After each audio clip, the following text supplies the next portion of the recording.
अस्सलामुअलैकुम। Face to face with Ayesha Bakhsh में आपको खुशामदीद कहेंगे। सुप्रीम कोर्ट सेनेट इलेक्शन के लिए सदारती रेफरेंस पर अपनी राय पीर को देगी। सिंध में भी मुफाहमत की हवा चलने को है और पंजाब की मुफाहमत पर मरियम क्यों बरहम है, इत्तेहाद बन बिगड़ रहे हैं। अगला हफ्ता सियासी तौर पर इंतहाई अहमियत का हामिल होगा। इसी आइंदा हफ्ते की तस्वीर पर आज के प्रोग्राम में हम बात करेंगे कि क्या कुछ होने को है।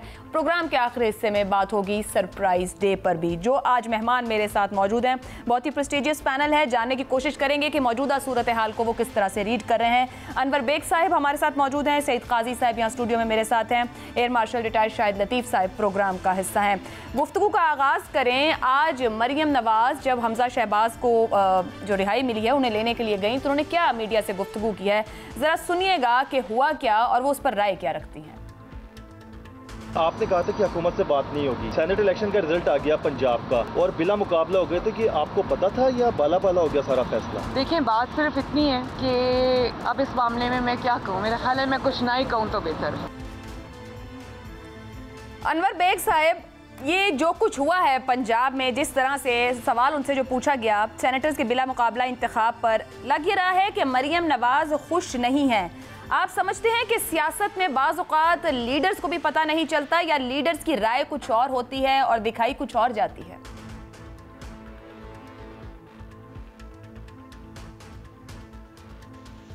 देखिए, पाकिस्तान की सियासत में हमेशा एक इनविजिबल हैंड होता है और वो उसने अपना हैंड दिखा दिया पंजाब में।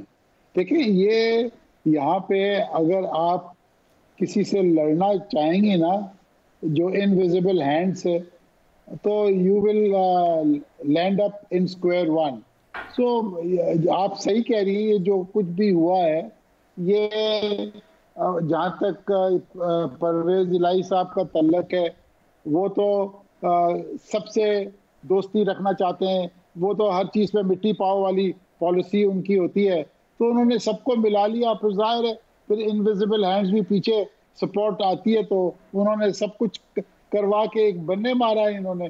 तो मैं ये समझता हूँ कि पंजाब का इलेक्शन चाहे जैसे भी हुआ, कम से कम इससे तो बचत हो गई कि कोई पैसे वैसे नहीं चले और कोई ऑक्शन नहीं हुआ सेनेट की टिकटों का, जैसे बलूचिस्तान और केपी में हो रहा है। और पता नहीं क्या क्या आगे सरप्राइजेस 3 तारीख को आपको मिलेंगी। तो बहरहाल ये तो this is part of the game in Pakistan. I mean, don't be surprise, ये this is part of the game और ये चलता रहेगा सिलसिला जब तक ये इस तरीके की शैम डेमोक्रेसी आपके आगे आती रहेगी। ये इंटरफेरेंस यहाँ होती है, शुरू दिन से होती है और होती रहेगी, बिकॉज हमारे पॉलिटिकल सिस्टम्स यहाँ पे बहुत ज्यादा वीक हैं and they are all basically corrupt. So everybody has a skeleton in the cupboard. So I am not surprised at all. Punjab में सेनेट का जो बिला मुकाबला इंतखाब हुआ और जिस तरह से नशिस्तें तकसीम की गई और जो 371 वोटर थे असेंबली के, उनको पूछा नहीं गया। शाहिद लतीफ़ साहब, जिन लीगी रहनुमाओं ने कागजात वापस लिए वो मरियम नवाज के काफ़ी करीब हैं, खोखर साहब हैं, बलीगुर रहमान साहब हैं, पर आज मरियम नवाज ने इस बात को कमेंट नहीं किया। ये नून लीग ने मुफाहमत आखिर किससे की? ये वो लोग जो एक दूसरे पर नारे लगा रहे हैं, शदीद मुखालिफ हैं, मगर असेंबली के अंदर मुफाहमत कर गए, ये किससे हुई, किसने करवा दी? देखिए जी, मैं समझता हूँ ये कोई नई चीज़ तो नहीं है। जिनको आपने बीच में डाला था वो तो मशहूरी मुफाहमत और एक दूसरे को मिलाने की पॉलिसी के साथ उनका ताल्लुक है, तो इसमें मुफाहमत ही होनी थी। मगर इसका अगर दूसरा एंगल देखें तो एक तरह से मैं समझता हूँ वो जो हॉर्स ट्रेडिंग वाला सिलसिला था वो नहीं हुआ। ये ना होता तो वो होता। तो आप एक तरफ अगर देखें तो मेरे लिहाज से, मेरे मुताबिक एक अच्छी चीज़ हुई कि सब में मुफाहमत हो गई और सबको मुनासबत से, पार्टी की मुनासबत से सीटें मिल गई।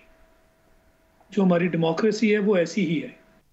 ठीक, कोई ना कोई इसका जो निकाला जाता है वो इन्हीं तरीकों से, किसी न किसी तरीके से हल निकाल लिया जाता है। उसमें कोई ऑनेस्टी और उसमें कोई रूल्स ऑफ द गेम वाली बात नहीं है। ये जो आप लोग जिसको कह भी रहे हैं कि अच्छा हो गया है, सही कैसा मैं आपकी तरफ आऊँ, लेकिन आज सिंध से भी कुछ ऐसी आवाज़ें आई हैं। पीपल्स पार्टी एक डील लेकर गई MQM के पास। फैसल सब्जवारी साहब ने क्या गुफ्तगू की, ये सुनिएगा।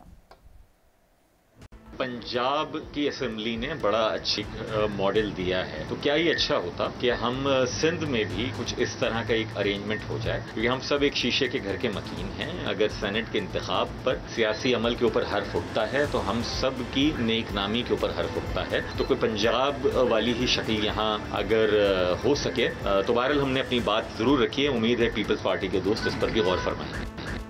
आदि साहब, बड़ा अप्रिशिएट किया जा रहा है कि हॉर्स ट्रेडिंग नहीं हुई और इस तरह से मामला सेट कर लिया जाए, जिसका जितना जुस्सा उतना हिस्सा दे दिया जाए। तो यही बात तो पहले से हो रही थी, अब वोट को इज्जत दो, उस एमपीए का वोट नहीं है, उसकी इज्जत नहीं है। देखिए, शायद लतीफ़ साहब ने अभी ठीक कहा कि एक हवाले से देखें तो चलें हॉर्स ट्रेडिंग का, लेकिन इससे पीछे जरा जाते हैं। अभी दो बातें की, एक बात की मोहतरम अनवर बेग साहब ने इनविजिबल हैंड की, हम विजिबल हैंड की भी बात करते हैं। पहली बात तो ये है कि जो विजिबल हैंड है वो बड़ा कमज़ोर हो गया है, और उसकी कमज़ोरी की एक बड़ी बुनियादी वजह है, वो विजिबल हैंड जो है उसको सिर्फ अपनी जेब का रास्ता पता है, उसको अवाम का रास्ता नहीं पता। और जिस विजिबल हैंड को जेब का रास्ता पता होगा, इनविजिबल हैंड उसको मरोड़ के उसके टुकड़े भी कर देगा तो वो कुछ नहीं कर सकेगा, और वही हो रहा है।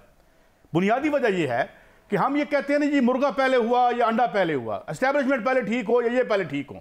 मुझे क्या पता एस्टैब्लिशमेंट क्या होती है? मैं तो वोट डालने जाता हूं सिर्फ, और वो मुझे पता है वोट वाला सबसे बड़ा ताकतवर आदमी है। वोट वाला आइन बनाता है, उसके आइन के तहत अदलिया बनती है, और मुझे पता लगता है वो ठेकेदार निकल आया है, वो किक बैक ले रहा है, तो मैं बाकी को किसी को जाके क्या कहूं? एक बात ये। दूसरी तरफ आते हैं, ये जो अभी बात की एमक्यूएम के दोस्त बैठे थे, अब सियासत वो नहीं रही। सियासत केक में से हिस्सा मांगने का नाम है। नीचे सीटें जीतते हैं मनशियात फरोश, में नाम नहीं लेता कि किस जगह के कौन से बड़े मनशियात फरोश या उसके बच्चे इलेक्शन लड़ रहे हैं। किसी को यहां कोई बच्चा नहीं बैठा हुआ, बड़े सीनियर लोग बैठे हुए। तो जब वो सीटें हम खरीद लेते हैं या जीत लेते हैं, चले यही कह लेते हैं, क्योंकि 7 से 8 करोड़ रुपए तो लगता है सीट जीतने में, फिर आप ऊपर आ जाते हैं कि अब इस पाई में से मेरा कितना हिस्सा है। वजारत, इनकी लड़ाई क्या होती है? नाराज हो गए जी, अराकीन बहुत नाराज हो गए, बड़े काम खराब हो रहे हैं, और वो बुजदार सारे पैसे खा गया है, ये कर गए वो कर गए। मसला क्या है? 2 वजारतें दे दो, सेनेट में हमारी सीट दे दो। ओए औकात तो देखो अपनी, औकात तुम्हारी ये है, बैठे पैगंबरों के मनसब पर हो, काम 2-2 टके के कर रहे हो। मुझे ये बताएं, ये पैगंबरों का पेशा है, तकदीरें बदलने का पेशा है। तो इसलिए जो विजिबल हैंड है, ये इसको पोलियो हो गया है, इसको करप्शन का पोलियो हुआ है, और जब तक ये करप्शन का पोलियो खत्म नहीं होता यहां। और एक और मैं बात बताऊं, इन्होंने एक और हम पे जुल्म किया है। ये जो अपोजिशन जाली हमारे ऊपर, ये भी शायद स्टेट चाहती है, ये हो, एस्टैब्लिशमेंट भी चाहती है कि इस तरह के जो 2 नंबर लोग जिस पे 35 केसेस हों, यही हमारे सामने खड़े हों। कोई जेन्युइन अपोजिशन ना खड़ा हो, जिस तरह अयूब खान ने अपने भाईजान को बना दिया था जो अपोजिशन लीडर। तो ये हमारा दुख है, इसलिए हम दुख से बोलते हैं। तो जब तक ये जो विजिबल हैंड है ये वारदात नहीं छोड़ता, सही सियासी तहरीकें मंजर यहां पर नहीं आती, कोई इदारा अपने प्रेस्क्राइब्ड कॉन्स्टिट्यूशनल रोल के अंदर वापस नहीं जाएगा। और जब तक इनके पेट नहीं भरते, जो कि कब्र की मिट्टी ही भर सकती है एक हदीस के मुताबिक, ये तो उस वक्त तक ये नहीं होगा। तो ये है, बाकी कुछ भी नहीं है। मैं ये जो आपने कहा कि वोट लेने वाला ही सबसे ताकतवर है और अवाम यही समझकर वोट देती है कि उसके वोट की कोई इज्जत रह जाएगी। अनवर बेग साहब, ये जो आज सिंध से भी आवाज आ रही है कि आए ऐसी डील कर लें जो पंजाब में हुई, बिला मुकाबला इंतखाब की तरफ बढ़ते हैं, जिसको जितना हिस्सा हो। सर, फिर तो हमारे पार्लियामेंटेरियंस सेनेट इंतखाब में वोट की इज्जत का ख्याल नहीं करे, जो कि सबसे आला तरीन प्लेटफॉर्म है इस मुल्क के लिए, आईन कानून साजी के लिए। तो ये बात किधर जाएगी? मतलब मामला मुकम्मल तौर पर सियासतदानों के हाथ से निकल गया हुआ है। आयशा बीबी, आजकल के ज़माने में महंगाई बहुत है और हर आदमी को नोट की ज़रूरत है, और अगर किसी को मौका तो ये नोट सिर्फ वोट बेच कर ही खरीदे जा सकते हैं सर?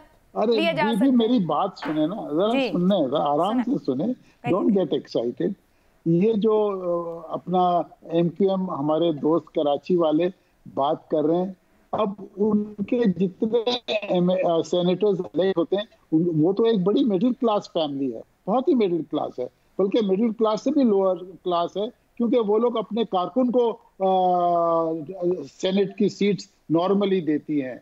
आप उनके जो लोग हैं जहां वो बेचारे रहते हैं, they are really poor people. और अगर ये टेम्पटेशन है कि उसको 8 करोड़ या 5 करोड़ कहीं से मिलते हैं एक वोट डालने के, तो आखिर वो इंसान है, उसकी भी नीड्स हैं, तो वो बेच देगा। तो इसीलिए एमक्यूएम भी अब ये कह रही है कि भाई, जैसे पंजाब में हुआ है कि जी जितनी सीटें आपकी प्रोविंशियल असेंबली में उसके प्रोपोर्शनली सबको आपने बांट दी, और जो इनविजिबल हैंड है उन्होंने पीछे डंडा रखा है कि ऐसे करके और किस्सा मुकाओ। तो इनके लिए तो बहुत फेवरेबल है एमक्यूएम के लिए कि वो अपने नंबर के हिसाब से उनको सीटें मिल जाएंगी सेनेट के अंदर, और जिसको वो आगे नॉमिनेट करेंगे वो इलेक्ट हो जाएंगे। तो मैं ये समझता हूँ कि ये उनकी बड़ी होशियारी है कि वो ये चाह रहे हैं कि पंजाब का मॉडल सिंध का मॉडल में इस्तेमाल हो और पैसे ना चले। तो ये कोई नई बात नहीं है। ये पिछले 2 सालों से कुछ रेट इतने ज्यादा हो गए हैं कि इट्स माइंड बॉगलिंग।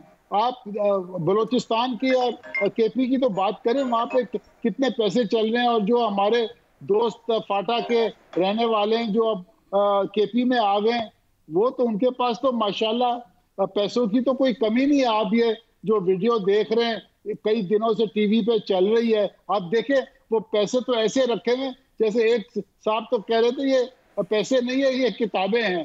तो ये सब ड्रामेबाजी है और कुछ नहीं है। तो मैं ये समझता हूँ कि इनको इसका कानून चेंज करना चाहिए, और ये सीधा सीधा करें कि भाई जिसकी सीटें जितनी हैं प्रोविंशियल असेंबली में, जितनी उसकी सीटें बनती हैं वो अपने इतने नाम आगे कर दे, और अल्लाह खैर सल्ला वो बंदे इलेक्ट हो जाएं। ये हॉर्स ट्रेडिंग और ये पैसा चलना ये इसी तरीके से बंद होगा, अदरवाइज ये बंद नहीं हो सकता। वो अलग बात है कि पार्टी लीडरशिप अब पैसे ले ले और वो नॉमिनेशन अपने बंदों को दे, वो एक दूसरे बात वही रहेगी। पैसा तो फिर भी चलेगा अनवर बेग साहब। इस कानून साजी में अगर पार्टी लीडरशिप अपनी मर्जी से देगी तो बात वहीं आ जाएगी, मगर छोटी जमातें फिर शायद सेनेट का हिस्सा ना बन सके, अगर जुस्से के मुताबिक हिस्सा। लेकिन मामला सिर्फ सिंध का नहीं है जो अनवर बेग साहब आप बात कर रहे हैं। शायद लतीफ साहब सिंध का जो मामला है, जो वो ऑफर लेके गए हैं, वो कौमी असेंबली में उसका जवाब चाहते हैं। नासिर शाह साहब ने क्या कहा सुनिएगा, फिर आपकी तरफ आते हैं।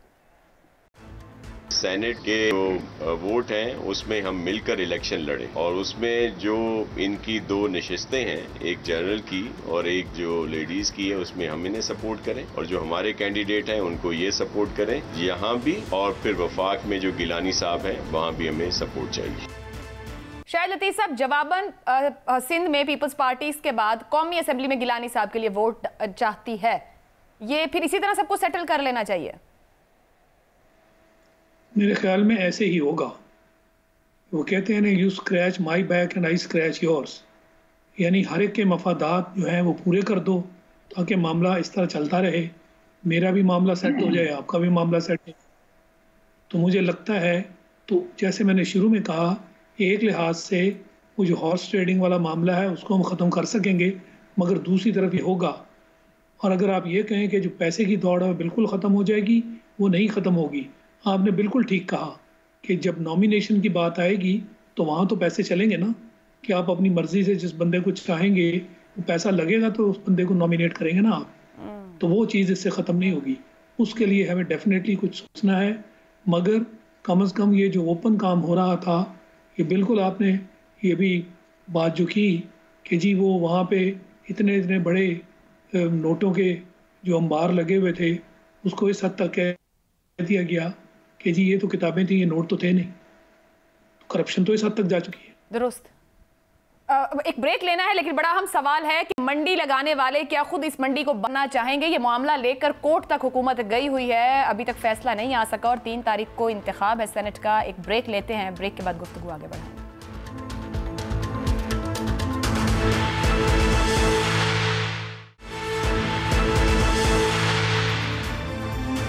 प्रोग्राम में आपको एक बार फिर खुशामदीद कहेंगे। सईद काजी साहब, शहबाज शरीफ साहब ने पोस्टल बैलेट की दरख्वास्त की है सेनेट के इंतखाब के लिए, और उनका प्रोडक्शन ऑर्डर जारी हो चुका है। आज मरियम से जब ये पूछा गया कि वो क्यों नहीं जाना चाह रहे वोट डालने के लिए, तो उनका क्या कहना था? सेनेट इलेक्शन में शहबाज शरीफ की वोट डालने की अपील मुस्तरद हो गई है, तो आप क्या कहेंगे? आगे कोई नेक्स्ट फोरम पे आप इस चीज़ पे अपील करेंगे या इसका कोई असर? मैं अभी पता करती हूँ कि उनका क्या स्टेटस है, मुझे इसके बारे में इल्म नहीं है। काजी साहब, ये मरियम साहिबा को आजकल बहुत से स्टेटस क्या देर से पता चल रहे हैं, वो नहीं जानती शहबाज शरीफ साहब क्यों पोस्टल बैलेट मांग रहे हैं, क्या वो सेनेट का वोट गिलानी साहब को देना चाह रहे हैं? अब ये तो दिलों के हाल तो अल्लाह ताला ही जानते हैं। आपको याद है ना कि जब हम एक मिसरा लगा देते थे किसी मिसरे पे तो वो लग जाता था कि हालांकि इससे फ़र्क तो पड़ता नहीं कोई, गिलानी साहब हो जाए क्या हो जाएगा, ना हो जाए तो कौन सी क़यामत टूट पड़ेगी। लेकिन मरियम साहिबा का अगर आज भी आप देखें ना तो वो बहुत ज़्यादा मुस्कुरा रही थी जब हमने देखा हमजा शहबाज साहब की रिहाई हुई, तो लगता है बड़ी ज़ोर से मुस्कुराने की कोशिश करें, मगर वो स्टेज पे नहीं थी, यानी साहब मौजूद नहीं थी। और अभी भी जो आपने हमें दिखाया है उसमें भी वो स्टेज से नीचे थी। तो मेरे ख्याल में लगता है कि अब सीन को डोमिनेट करते जो हैं बज़ाहिर वो हमजा शहबाज नज़र आ रहे हैं, और फिर इनके सेनेटर जो हैं उनको भी परवेज़ रशीद साहब जो हैं वो गए हैं, हालांकि खासा उन्होंने तगो दो के बाद मियाँ साहब के जवाल को एक अंजाम तक पहुँचाने की कोशिश की है।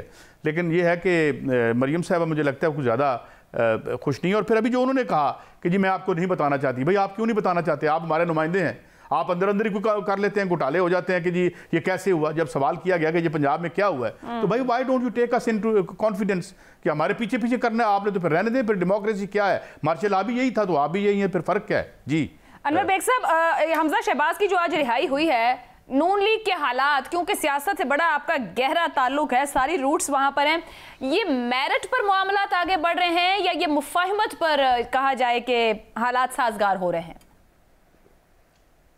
देखिए, मैं तो इस बात पे हैरान हूँ नैब पे और उनके प्रोसिक्यूटर्स पे। वो इनको पकड़ते हैं, अंदर करते हैं, मनी लॉन्ड्रिंग, टीटियां, यानी पूरे मुल्क के अंदर दहशत गर्दी हो गई कि इन्होंने क्या जुल्म किया होगा जुल्म। भाई अगर आपके पास एविडेंस नहीं है, वो 20 महीने से जेल में है और उसको फाइनली बेल मिलती है, like all other political leaders जो अपोजिशन में, सबको अरेस्ट करके और फाइनली उनको बेल होती है, प्रोसिक्यूशन क्यों नहीं काम करता? फिर मैं बात वही कहूंगा, are the invisible hands operating behind the scenes? यानी पीटीआई गवर्नमेंट को पता ही नहीं है कि क्या हो रहा है। और अगर ऐसे हालात रहे, आई कैन अश्योर यू कि पंजाब में नेक्स्ट इलेक्शन पीएमएलएन स्वीप करेगी। I hate to say this but I am forced to say this on some sense what is happening today।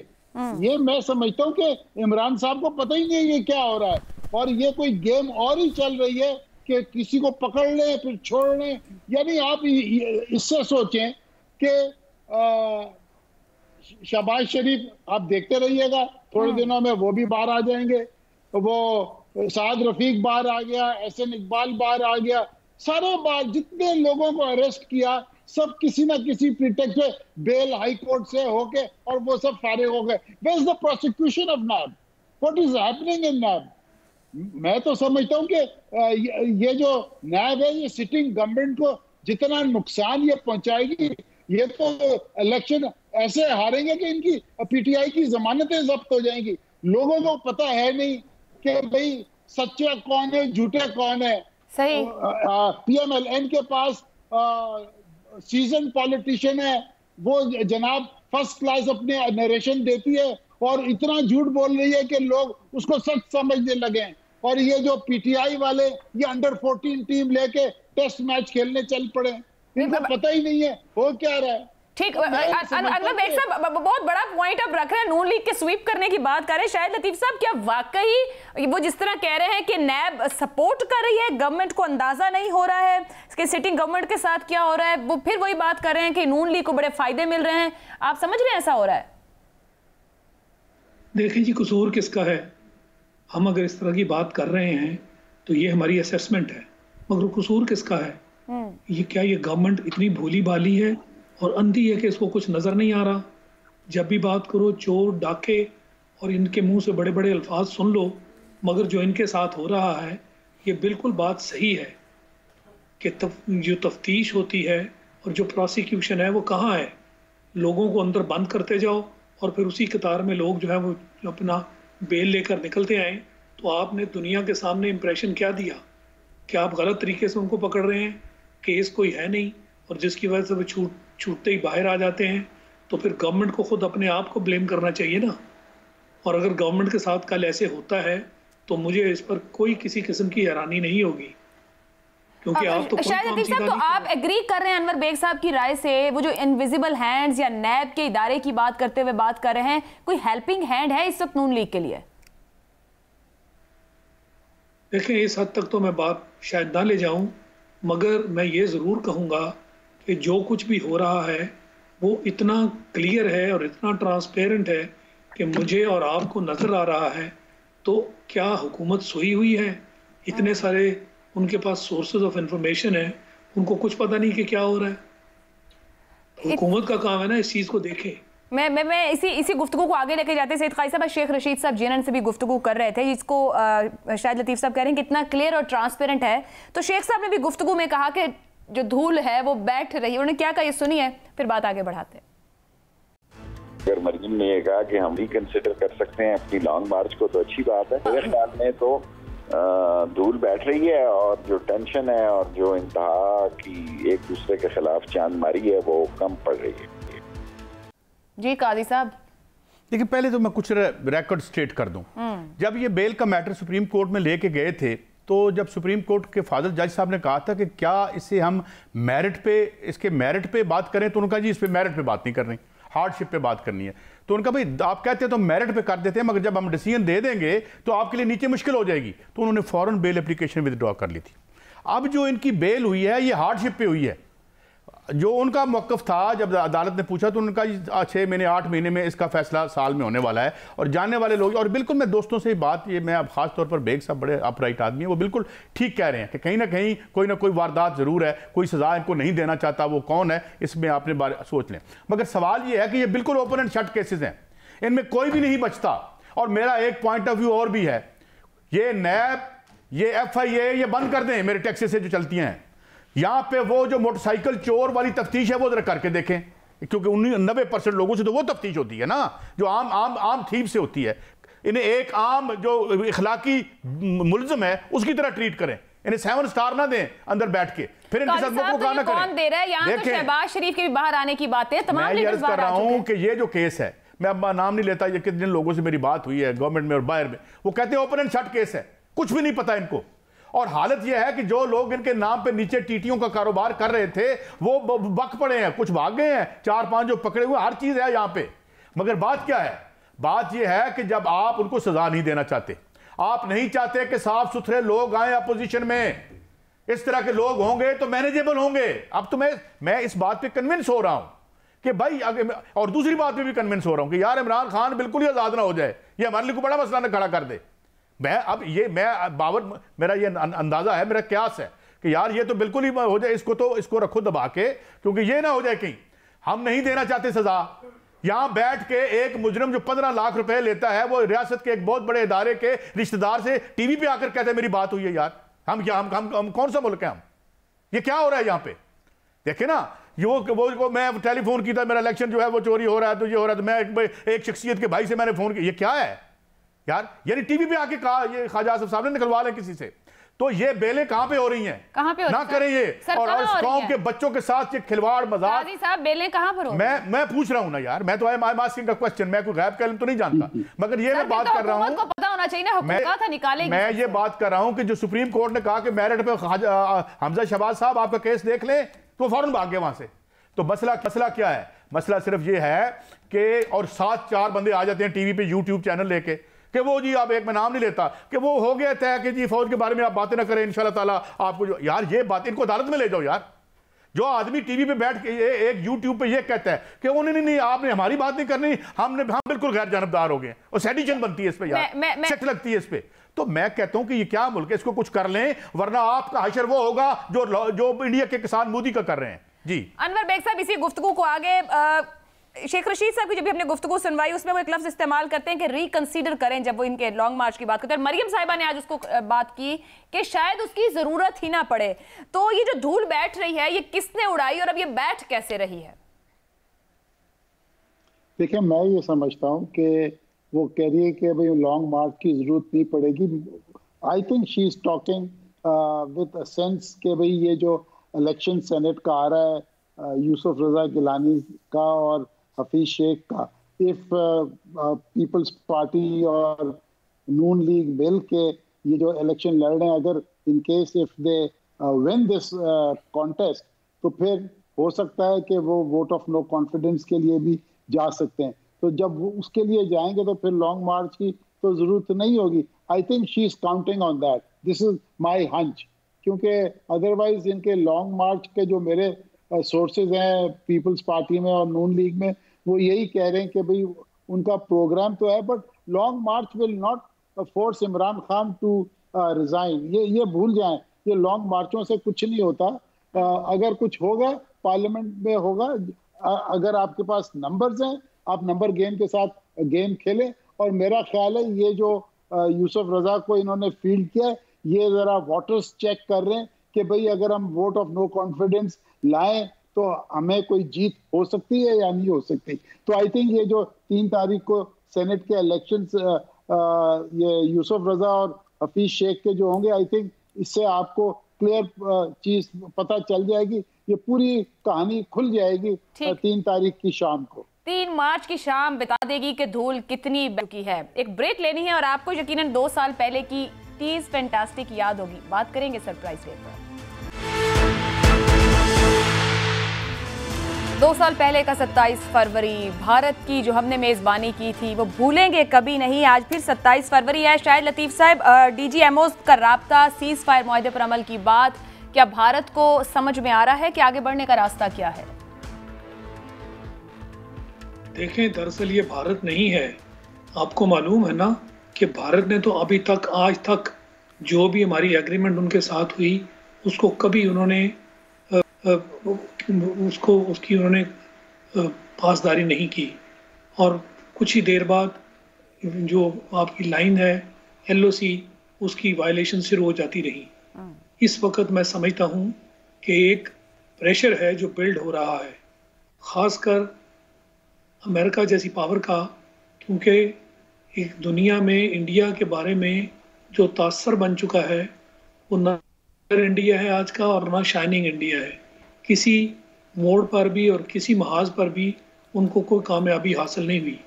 उसमें आप उनकी इकॉनमी ले लें, उसमें आप उनकी जो ट्रीटमेंट है अफ़गानिस्तान के एरिया में जहाँ कलीदी किरदार वो अपना सोच रहे थे, फिर उस मामले में आप वो कोरोना के साथ जो ट्रीटमेंट, यानी किसी मकाम पर भी किसी महाज पर भी उन्हें कोई कामयाबी हासिल नहीं हो रही। और ये तो अब उनकी एक ख़ास नौइयत बन गई है ना कि जब भी कभी किसी मुश्किल में हो तो फौरी तौर पर लोगों का रुख असल मसले से हटाकर पाकिस्तान की तरफ, पाकिस्तान के ऊपर मुख्तलिफ इल्ज़ामात और पाकिस्तान दुश्मनी जो है उसको उठाया जाता है ताकि लोग जो हैं वो असल मसले को भूलें और इस तरफ देखना शुरू करें। मैं ये समझता हूँ कि अब पूरी दुनिया में एक प्रेशर है जो इंडिया के अगेंस्ट बन रहा है, और ख़ासकर अमेरिका जैसी पावर, उनके प्रेसिडेंशियल चेंज के बाद मैं समझता हूँ कि वक्त आ रहा है जिसके तहत उन्हें अब पाकिस्तान के साथ मफाहमत और मसालहत के बारे में सोचना होगा और उस तरफ चलना होगा। दुरुस्त। अनवर बेग साहब, कंट्रोल लाइन पर अमन की बात करना क्या वाकई बैरूनी दबाव है और किसी वक्त पर जाकर भारत 5 अगस्त का इक़दाम भी वापस ले सकता है या कुछ और है ये? नहीं जी, 5 अगस्त का तो वो वापस नहीं लेंगे। बट देखें, हम अपना नक्शा या पाकिस्तान यूरोप नहीं जा सकता, इंडिया फार ईस्ट नहीं जा सकता, हमने यही जीना मरना है। आई थिंक इट्स टाइम कि हमें तो रियलाइजेशन है, बट ये जो इंडियन करंट लीडरशिप है इनकी सोच कुछ और है। But I think they have to understand one thing कि ये जो लड़ाई झगड़ा इन्होंने मोल रखा है पाकिस्तान के साथ, ये ना उनके मफाद में ना हमारे मफाद में। देखिए, we are both nuclear powered countries and we have to understand one thing कि आज दुनिया के अंदर ये मिसाइल और ये इंटरकॉन्टिनेंटल बैलिस्टिक मिसाइल्स का दौर खत्म हो गया है। आजकल चल रही है दुनिया में इकोनॉमिक वॉर्स। आप देखिए, चाइना और अमेरिका को वो अगर एक दूसरे को बम करना चाहते हैं 2 मिनट का काम है, बट उनकी लड़ाई वहां नहीं है, उनकी लड़ाई है इकोनॉमिक। तो मैं ये समझता हूं कि पाकिस्तान खास तौर पे हमारी economic condition is very weak, we all know it and it's a fact, an open fact. हमें चाहिए कि हम अपने लाइन ऑफ कंट्रोल को कंट्रोल रखें, इंडिया को कुछ दोस्तों से बिहाइंड द सीन समझाएं, और हमें चाहिए कि हम अपनी इकोनॉमी को स्ट्रॉन्ग करें। जब तक आपके पास सही इकोनॉमी नहीं होगी, आप ना किसी से लड़ सकते हैं, ना किसी से आंखों में आंखें डाल के देख सकते हैं। और दूसरी बात मैं एक और चीज बताऊं, इंडिया में फॉरेन पावर्स का जो G7 नेशंस हैं, G8 है, और जितने वर्ल्ड पावर्स हैं, इकोनॉमिक पावर्स, उनका इकोनॉमिक इंटरेस्ट इतना ज्यादा इंडिया में है कि वो कभी भी इंडिया के खिलाफ वोट किसी भी फोरम पे नहीं डालेंगे, just because that they are economic interest वहां पर है। कि हमें अपना पाकिस्तान में हम अपनी इकोनॉमिक कंडीशंस के ऊपर कंसंट्रेट करें, इसको स्ट्रांग करें। जिस दिन ये स्ट्रांग हम कर लेंगे तो इंशाल्लाह कश्मीर हमारे लैप में गिरेगा। Until then, we will achieve nothing. Economic war की बात करें काई साहब, वो फैटफ के लिए हमारी कोशिशों का बड़ा इतराफ भी किया गया कि 27 में से 24 निकात आगे रहे। अगर हम फिर ग्रे लिस्ट में हैं, आलमी बरादरी की दो अमली नहीं है पाकिस्तान को लेकर? देखिए, दो अमली नहीं है। ये जो बात की है ना मेरे दोनों सीनियर दोस्तों ने, ये बात थी, ये जो हमारे अंदर की कमजोरी है उसको कहें ना फैटफ ला के चाइना पे फैटफ लगा के दिखाए। जब हांगकांग वापस जा रहा था तो उन्होंने ये डेमोक्रेसी का ड्रामा लगाने की कोशिश की थी। एक टेलीफोन कॉल गई थी कि आधे घंटे में ऑक्यूपाई कर लेंगे, दुम दबा के भाग गया था बरतानिया वहां से। तो ये जो उन्होंने बात की है ना, इसमें मैं एक और बात बढ़ा दूं। इस दफा डेवोस में जो गुफ्तगू हुई है वो सुनिएगा, उसमें से हुई इकानमी की बात है। मगर जो फोर्ड का मालिक था उसने कहा था ये हमारे चीथरे, मतलब उसका ये है जो ग्रैंड रीसेट की बात कर रहे हैं कि गरीब आदमी के मुंह में रोटी डालो वरना तुम्हें नोच लेंगे। पिछली दफा क्या हुआ कि जितने बड़े बड़े ये है ना, ये मालकान ग्लोब जो हैं, वो इंतहाई अननोन जगह पे अपने रेजिडेंसेस खरीद रहे थे। उन्हें पता है, उनके पास सारी इंटेलिजेंस होती है कि ये लोग हमारी बोटियां खा जाएंगे। अभी वर्ल्ड बैंक ने और IMF ने दोबारा से एक इंडेक्स बनाना शुरू कर दिया है प्रोटेस्ट का, पहली दफा तारीख में।